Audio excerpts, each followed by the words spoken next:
Yes, Oundo. Thank you, Honorable Speaker. I just wish further clarification on the issue of listening to the Deputy President and what follows thereafter, considering that the motion must be dispensed of on the same particular day. There is a reasonable expectation that after being heard, whoever is hearing you is given adequate time to review what you have said and incorporate the same in the decision. And I do believe, Honorable Speaker, a House sitting as it is equivalent to a court of law or high court, and very rarely do they make immediate decision or make an immediate judgment before they review and analyze all the evidence presented.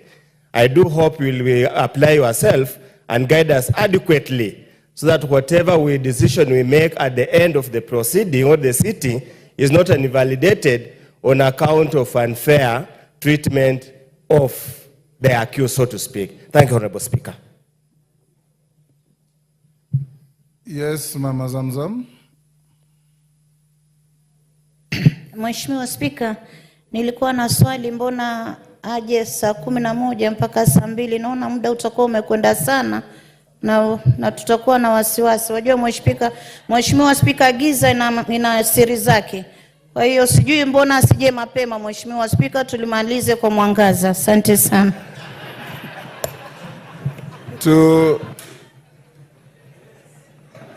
To Honorable Oundo, if you read the Constitution very carefully, you will see that this is the house where charges are framed. The trial chamber is the Senate. This chamber could easily vote on the motion after the mover and the seconder, if there's nobody debating it, and forward all the material to the Senate for trial. To the extent that we will debate the matter, and with abundance of caution, we have invited the subject of the motion, if he wishes, to come before the House and say whatever he may wish to say to the issues that he will have been confronted with. We are not obliged to bisect or dissect or respond to what he says. You are obliged to vote and then forward the materials to the Senate for trial. That notwithstanding, having given him 5 to 7 to speak, the House should be informed that should there be interest to continue with the debate thereafter, we are going to move a procedural motion for the House to sit on Tuesday 8th from 9 a.m. to midnight. So you'll still have time to deal with any issue. Mama Zamzam, mimi huwa nasikia ati shetani anapenda usiku, lakini huyo shetani haishi hapa bungeni. Yes, member for Kapchai.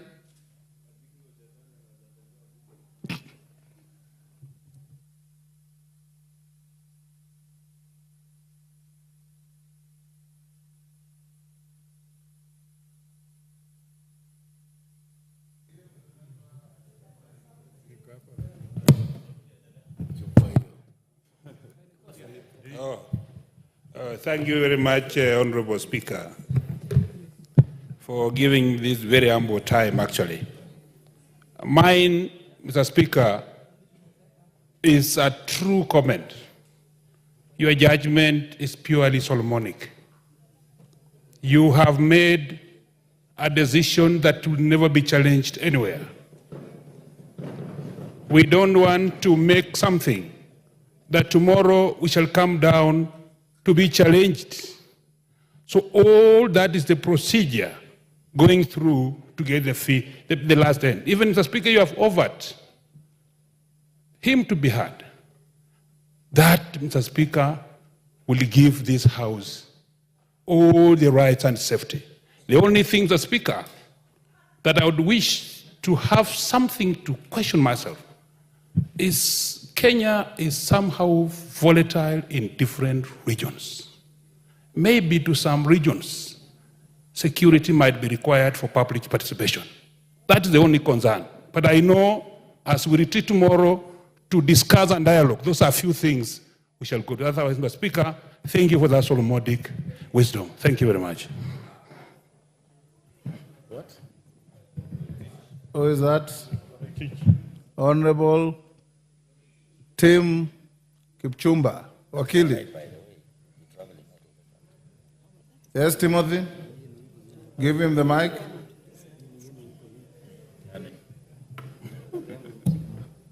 My clerks, today you are firing blanks.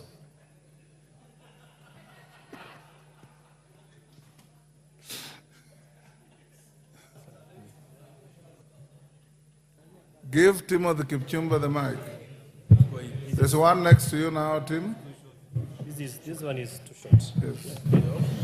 Thank you. Thank you, Honorable Speaker, for giving an opportunity to raise an issue that I wish you to clarify. Honorable Speaker, we need to give the Deputy President a fair hearing. Honorable Speaker, it is on record. As you sit, Honorable Speaker, you are a neutral arbiter in this matter. This chamber sits as a trial chamber and is similar to the High Court pursuant to Article 125 This is not a trial chamber. of the Constitution. Tim, Honorable the trial Speaker, chamber is the Senate. irrespective of that, as we sit, Honorable Speaker, you are a neutral arbiter in this House. Honorable Speaker, it is on record that you have made a pronunciation or you have known to have taken sides on this matter. Honorable Speaker, as a neutral arbiter, you have expressed yourself on this subject matter together with the Deputy Speaker. Honorable Speaker, so that the Deputy President is given a fair hearing, would it be in order for you and the Deputy Speaker to recuse yourself of this matter? We have a panel of speakers in this House so that the Deputy President can be given a fair hearing before the floor of this House. Timothy Kipchumba. To begin with, the Speaker here has taken no position. And I want to assure you that on Sunday, the Speaker was invited by the women rep for Machakos to attend a church service. And the priest called Father Vincent based his homily on the book of Mark, chapter 9, verse 38 onwards. And the book says that if there are wicked people in society, tie a huge stone around their neck and toss them into the sea. It is not me who said it, it's the book. The book also says, if your right hand makes you to stumble, chop it off. If your left leg makes you to stumble, chop it off. If your left eye makes you to stumble, gouge it out. And all the Speaker said was that the homily was apt and our society should live that way. I am not conflicted in any way. I have no vote in this matter. I have no dog in this fight. And I can assure you the proceedings will proceed in accordance with fairness, the law, the Constitution, and the rules of natural justice. Yes, Ichungwa. Honorable Speaker, maybe just for information to Honorable Kalasinga, the chair of our Security Committee, the Honorable Tongoyo, has already convened a meeting between the House leadership, Honorable Speaker, and the security agencies tomorrow morning at 10 a.m. And allow me, Honorable Speaker, to take this opportunity to invite the leadership of the minority, the entire leadership, and that of the majority party. And of course, Honorable Speaker, you will be chairing that meeting, and the chair and the vice chair of the Security Committee in a meeting with the Inspector General of Police and those other security agencies on the issue that was raised by the member for Kabuchai, because it's a critical issue, Honorable Speaker, as we get into this. Lastly, Honorable Speaker, you've spoken about the book of Acts. Honorable Speaker, I listened to you on Sunday, the book of Mark. And I listened to you on Sunday, Honorable Speaker, and maybe it's something the Honorable Kipchumba should also have listened to, the other bit of what you said on Sunday. That knocking your head against a wall is not bravado, it is sheer stupidity. Honorable Speaker, I saw the media take that out of context, just like, Honorable Speaker, a few Sundays ago, Bishop Njiriri of Stewards Church read from the book of Acts 28 that speaks about the viper that was on Paul's hand. And when I also spoke about that viper and how you should shake it off so that you allow your hand to do that which the Lord has purposed to that hand to do. Honorable Speaker, I saw people saying that there are people who had been called snakes. In fact, I have seen some people claiming that they are the snake without anybody calling them a snake. Bishop Njiriri did not write the Bible. The father you have spoken about in Machakos County never wrote the Bible. We are just good Christians who love peace and who love this country. Therefore, let me just finish by telling Honorable Kipchumba, there is no bravado in hitting your head against a wall. It is sheer stupidity, as quoted by the Honorable Speaker Moses Wetangula Esquire. Yes, Karoli, the last one. Those who want clarifications, we have a full hour tomorrow from 2 hours, in fact, from 12 to 2. We'll give you time. Yes, Honorable Speaker, I just want to give some comfort to Honorable Kipchumba that if you look at our Constitution, the process that we are undertaking here is equivalent to what in America is called trial by jury. Grand jury, not trial by jury, grand jury. And you're absolutely right. Your role is fairly limited. Yes. I do not foresee any occasion where you could show bias or influence us. I think it is a situation where probably somebody misunderstood what happened at the church service, yes. But the real trial by jury will be in the Senate. Absolutely. That is where the real trial will be. Here, we are like you are being indicted by a grand jury. Yes. We frame the issues, we leave it there, then the trial takes place elsewhere. I have full faith of your neutrality, at least on this matter. Thank you, Honorable Speaker. Thank you. Next order. Clerk.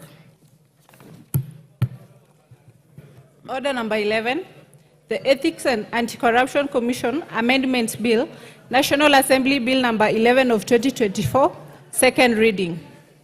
Who is moving this? Sir George? Go ahead. Thank you. Thank you very much, Mr. Speaker. Mr. Speaker, allow me to move that the Ethics and Anti-Corruption Commission Amendment Bill, number 11 of 2024, be read a second time. Honorable Speaker, this is a small bill that was brought to this House by the entity known as the NADCO, the National Dialogue Committee, in their deliberations when they actually retreated to look at what recommendations they would make for better governance of the country. Honorable Speaker, when the bill was brought in draft form, we were informed by NADCO that we would actually not alter the bill, not even a comma, and therefore ours was to ensure that the bill is published, there is public participation, and it is brought here for a second reading. When the bill came after first reading, it was committed to Justice and Legal Affairs Committee, who considered the bill alongside the communication as to what extent we would involve ourselves with the amendment to the bill. The Justice and Legal Affairs Committee made a report which was tabled to this House. It actually agreed with the NADCO on the proposed amendments, save to propose a slight amendment which this House will consider at the third reading as regards clause 3 of the proposed amendments. Honorable Speaker, this bill proposes to amend in clause 2, section 5 of the Ethics and Anti-Corruption Commission Act 2011, which we refer to as the Principal Act, and it proposes that the bill be amended by deleting subsection 1 and substituting therefore the following new subsection. The new subsection 1 is going to read as follows. The chairperson of the commission, and the commission here means the Anti-Corruption Commission, the Ethics and Anti-Corruption Commission, shall be a person who is qualified to hold the office of a judge of the High Court under the Constitution. In essence, this means that the person to be selected as the chairperson should actually have served as a legal practitioner for 10 years, or a magistrate under the Act, or a person of academic qualifications which meet the threshold of appointment as a judge of the High Court. I wish to confirm to the court that Justice and Legal Affairs Committee agreed with this proposed amendment in view of what we have been receiving from stakeholders regarding the performance of the Ethics and Anti-Corruption Commission. I regret to inform the House it has not been very commendable, and especially in view of how their cases have been treated by the Office of the Director of Public Prosecutions. When we talk about the commission here for EACC, the commission is the one that executes decisions made by itself. It is not the CEO. Therefore, when it comes to defending decisions before the DPP and elsewhere, it is the commission that actually goes to make that defense. Number two, economic crimes, and these are the crimes anticipated by the EACC Act, transcend across many laws in the country and internationally. There are very many laws that are involved. So it becomes a bit difficult for a person who is not qualified, a person who does not have knowledge in law, to actually comprehend, especially when it is a mesh where these laws are intertwined and they have to be interpreted. So we are saying, in view of this act which came into force in 2011 after the promulgation of the new constitution, this particular section should actually remain as proposed, that the person to hold that office will have to be qualified for appointment as a judge. Then we have clause 2, a proposal to amend, so that when clause 1 comes into force, then clause 2 would protect the person holding the office for the remainder of the period of that period of the term of that office holder. We did not have any particular problem with this, save that it is clear in our laws, cardinal principles of legality, cannot approbate and reprobate at the same time. Number two, there is no point in guaranteeing which cannot be executed otherwise. Clause 3, which deals section 2, actually deals with an accrued right of the chairperson holding the position now. That person has a contract which cannot be terminated through this legislation or any other legislation. The fact remains the person will serve for the remainder of the contract before it comes to an end. So our only problem with this clause was what would happen once that person serves the remainder of the contract period. Section 2 would become a dead letter law. It would not be protecting anyone else from that period until this act is repealed. So we asked ourselves, is there any need of legislating on what we would consider in legal terms as obvious? Because you cannot interfere with this contract until it comes to an end. And that is the fact in law. So we proposed as follows, that we delete that section so that it does not remain in our statute books after the chairperson completes the term, where whatever number of years are remaining. It would thus be a tidy statute which does not have any dead letter provision in it.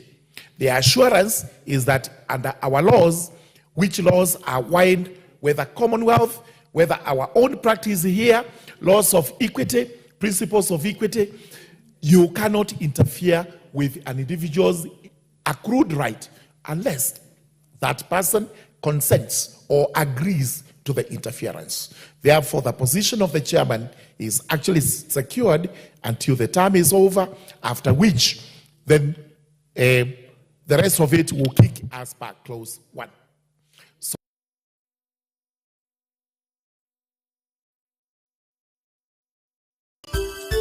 Unatazama Mwangaza TV, tumaini lako. Unajua ukiwa na maslippers haifanani, si viatu. Watu wanaona ni sokorati. Watu wanakushuku. Wananishuku kama sokorati. Umetoka security, makanga, sasa unapiga picha. Sasa napiga picha. Nilikunywa